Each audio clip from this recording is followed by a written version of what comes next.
Selamat datang, salam sejahtera. Terima kasih kerana bersama dengan saya di Nazilin Unity Channel. Ini satu pengakuan dan pendedahan daripada Zahid Hamidi, yang mana ianya amat mengejutkan kita semua. Saya tak ada hak pertikai kegilaan Sanusi, kata Zahid Hamidi. Saudara-saudara sekalian, sebelum kita teruskan, sila tekan butang subscribe dan tinggalkan komen anda. Tekan butang subscribe itu percuma. Apa pendapat anda tentang kegilaan Sanusi yang dinyatakan oleh Zahid Hamidi ini? Sehingga beliau kata, saya tak ada hak untuk pertikai kegilaan Sanusi. Apakah maksud kegilaan Sanusi yang diutarakan oleh Zahid Hamidi ini? Namun, mungkin anda mempunyai senarai yang mana mungkin dikaitkan dengan kegilaan Sanusi yang disebutkan oleh Zahid Hamidi ini. Adakah ianya merujuk tentang perbuatan Sanusi Maknur yang didakwa menghina Sultan Selangor dan juga mempertikaikan keputusan atau titah yang di Pertuan Agong?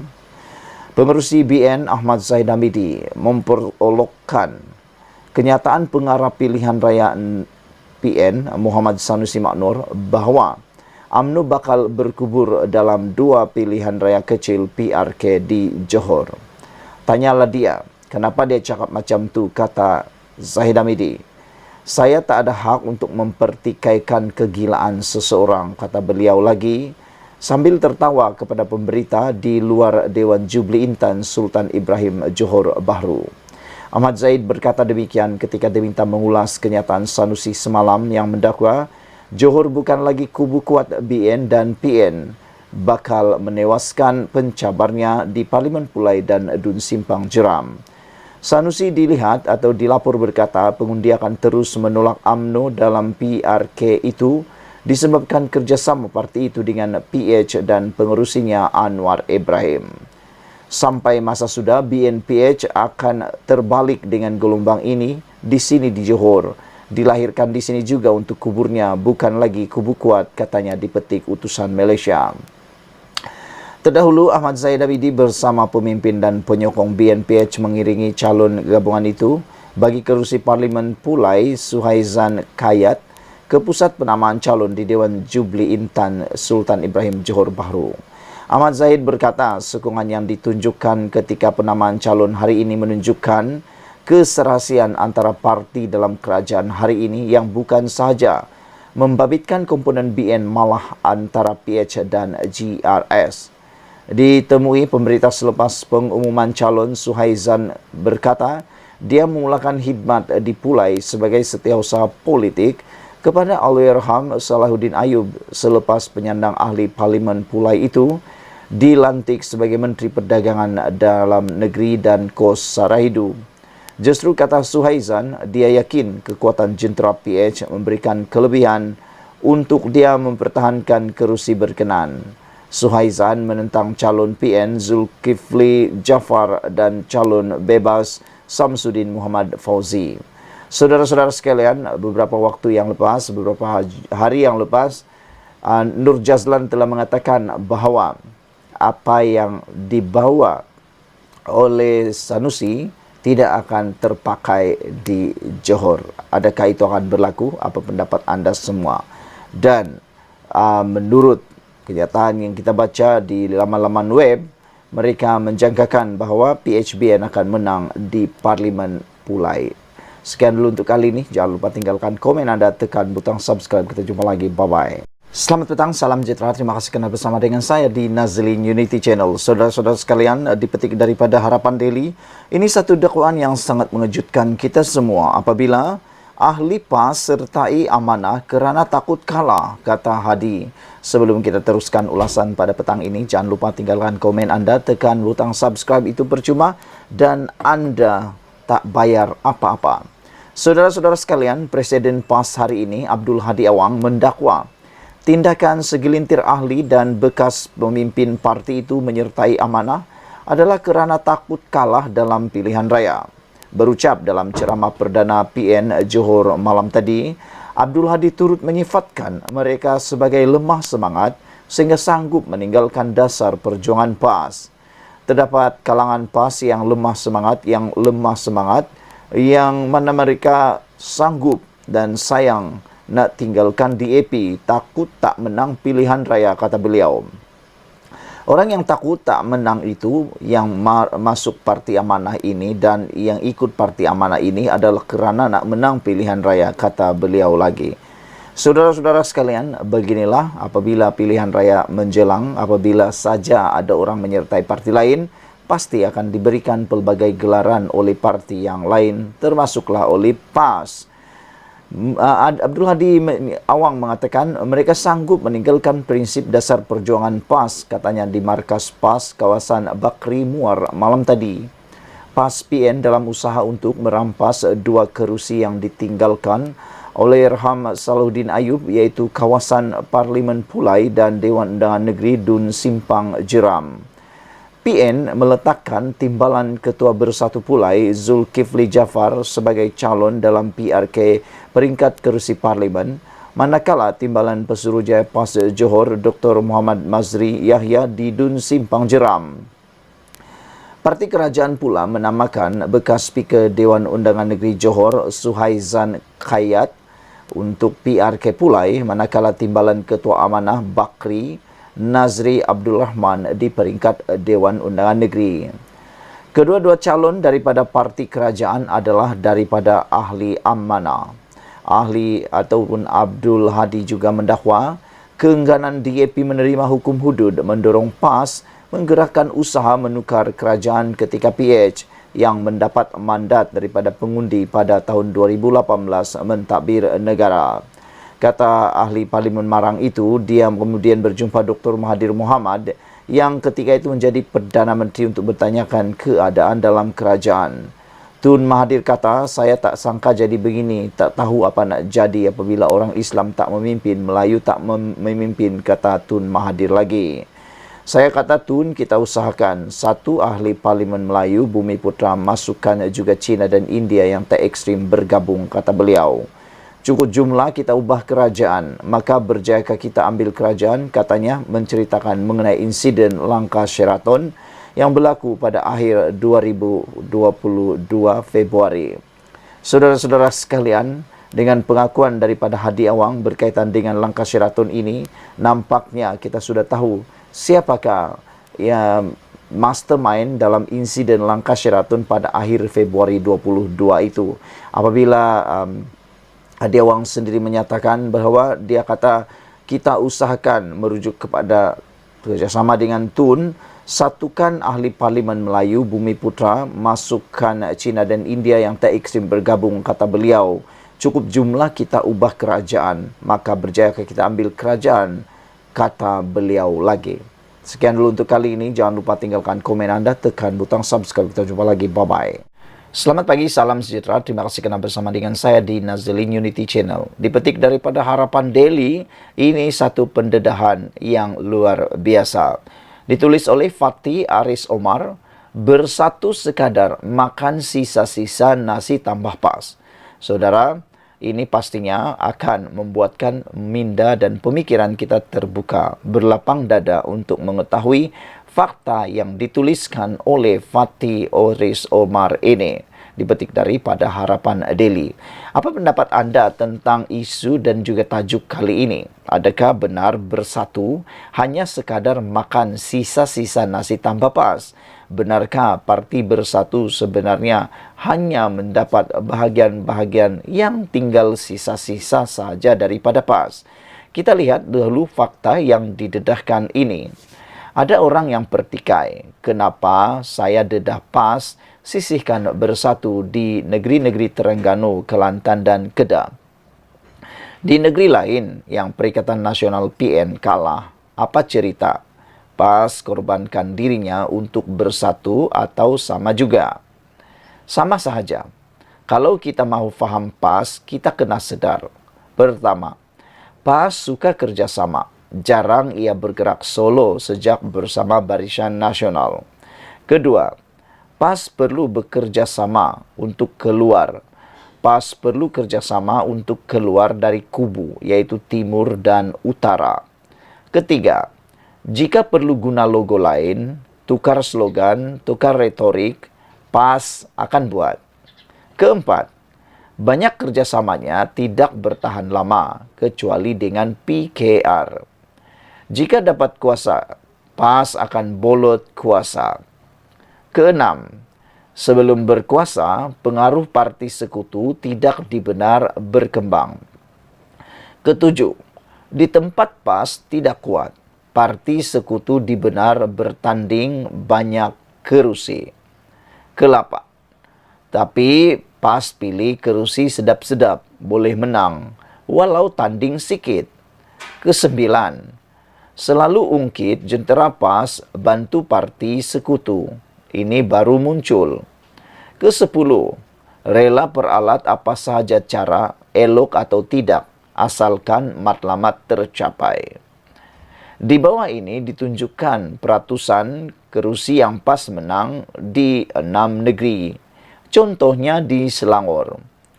Memang PAS bertanding 17 kerusi sahaja, tetapi kerusi yang ia yakin menang.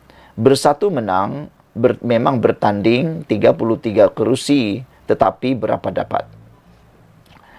Sikit tidak apa, tetapi banyak menang. PAS menang 10 daripada 17 kerusi. Peratus PAS menang 58,8%. Bersatu menang 12. Nampak macam banyak, tapi pencapaiannya hanya 38,7%. Nampak tak? PAS ambil kerusi sedap-sedap, tolak kerusi yang sukar dimenangi kepada sekutunya. Bersatu seronoklah dapat banyak kerusi, tetapi tidak menang. Maka, orang PAS boleh jajah cerita. Memanglah bersatu tidak boleh menang. Ia tiada jentera, PAS ada jentera. Padahal, memang tidak boleh ditembusi. Tengok agihan kerusi bersatu dan gerakan di Kedah. 3 kerusi melepas, tetapi PAS goyang kaki dengan 21 kerusi. Prestasi 100%. Tengok betul-betul. Anda boleh fikir sendiri apa itu PAS. Di Selangor, 22 berbalas 34 pada PRN 2023. PAS 10/17, 58,8%. Bersatu menang 12/31 kerusi, 38,7%. Pulau Pinang pula, mereka mendapat 11 daripada 29 kerusi yang ditawarkan. PAS menang 7 daripada 10 yang ditandingi. Peratus menang 70%. Bersatu pula dapat menang 4 daripada 11 kerusi dengan 36,4%. Di Negeri Sembilan, 5 daripada 31 kerusi dimenangi oleh Perikatan Nasional. PAS menang 3 daripada 13, PAS menang 23,1%.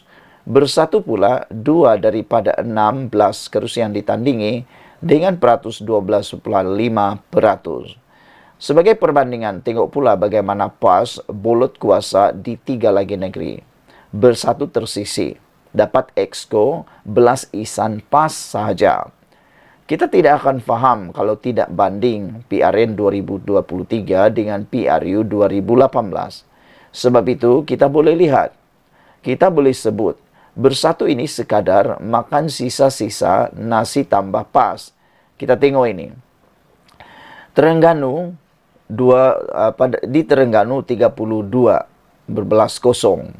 PAS menang 27, bersatu 5. Exco yang diperoleh oleh bersatu hanya 1.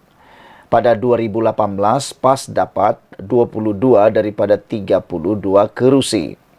2023, PAS kaut lagi 5 kerusi, jadi 27. Bersatu 5. Di Kelantan, 43 berbalas 2. PAS 38 bersatu 5, hanya dapat 1 exco. Pada tahun 2018, PAS dapat 37 daripada 45 kerusi. 2023, PAS curi lagi 2 kerusi, jadi 39, bersatu 6. Di Kedah, 33 daripada 3. Berbalas 3, PAS dapat 21, Gerakan 1 bersatu 11. 3 exco saja diberikan kepada bersatu. Pada tahun 2018, PAS dapat 15 daripada 36 kerusi. 2023, PAS bolut lagi 6, jadi 21. Gerakan 3 bersatu 12. Kalau contoh-contoh ini bukan bukti PAS, bolut dan tamak namanya, kita nak sebut apa? Licik, putar alam, atau golojo? Saudara, petikan ini dipetik daripada Harapan Daily, ditulis oleh Fatih Aris Omar. Sebelum kita berpisah, apa pendapat Anda tentang isu kali ini? Bersatu sekadar makan sisa-sisa nasi tambah PAS. Adakah Anda setuju dengan fakta-fakta dan data-data yang ditunjukkan oleh penulis bahawa memang berlaku beberapa perkara yang menarik? Orang PAS boleh jajah cerita. Memang bersatu tidak boleh menang. Ia tiada jentera. PAS ada jentera. Padahal kawasan yang ditandingi oleh parti bersatu kebanyakannya tidak boleh ditembusi. PAS ambil kerusi sedap-sedap. Tolak kerusi yang sukar dimenangi kepada sekutunya. Bersatu seronoklah dapat banyak kerusi tetapi tidak menang, kata penulis di Harapan Daily. Sekian dulu Malaysia kita punya. Kita juga sama-sama cintai Malaysiaku. Bye-bye.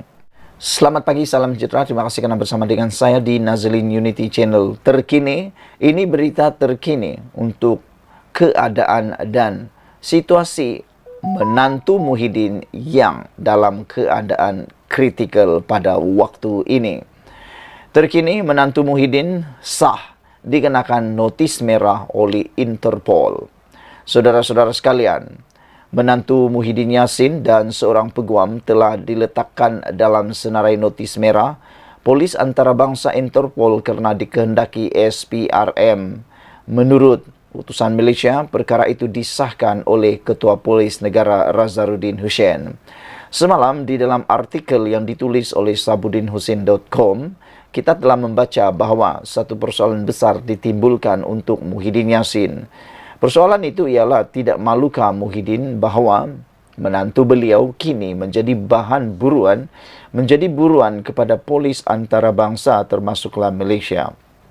Selain daripada itu, yang dipersoalkan juga ialah bagaimana Muhyiddin Yassin boleh menjadi Perdana Menteri sekali lagi, bagaimana Muhyiddin Yassin mahu diangkat menjadi Perdana Menteri sekali lagi, walhal menantu beliau turut kini menjadi buruan.